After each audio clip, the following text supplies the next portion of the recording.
May tanong si Tia. Iyan. Okay, go ahead. Ano yung tanong? Wala daw pong panglaban ng sandata para po kay Jesus. Okay. Paano ko? O, tingin dito na ka. Salamat, Iyan, sa maganda mong tanong. Okay, thank you. Ano man yan? How do you pronounce your name? Okay, thank you. Paano ko maipaglalaman? Wala akong sandata. Alam niyo ba kung anong sandata ninyo?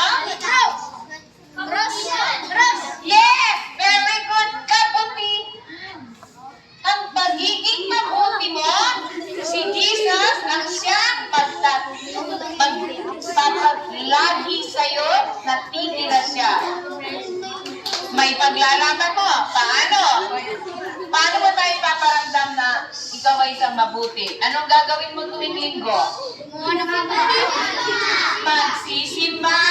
Anong gagawin? Yes. Anong gagawin mo araw-araw? Magdadasal. Yan ang mga sandata natin. Anong gagawin mo kapag ang kaklase mo ay walang pagkain? Check. Anong gagawin mo kapag ang kaklase mo ay nangongopya?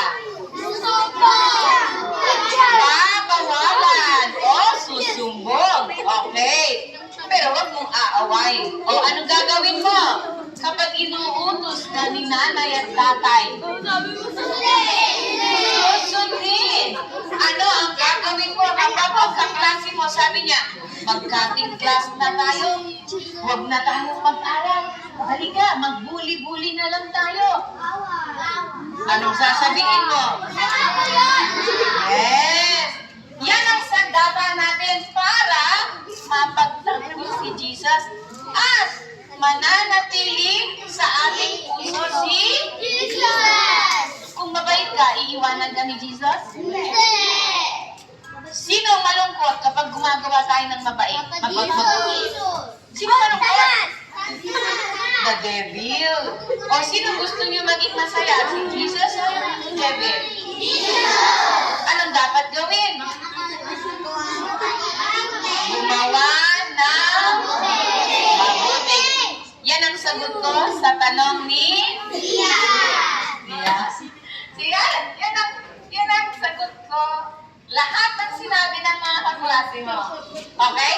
May pagtatanggol natin si Jesus pag ikaw ay gumawa ng mabuti. Nangawapya sila. Ikaw hindi. Okay? Sige.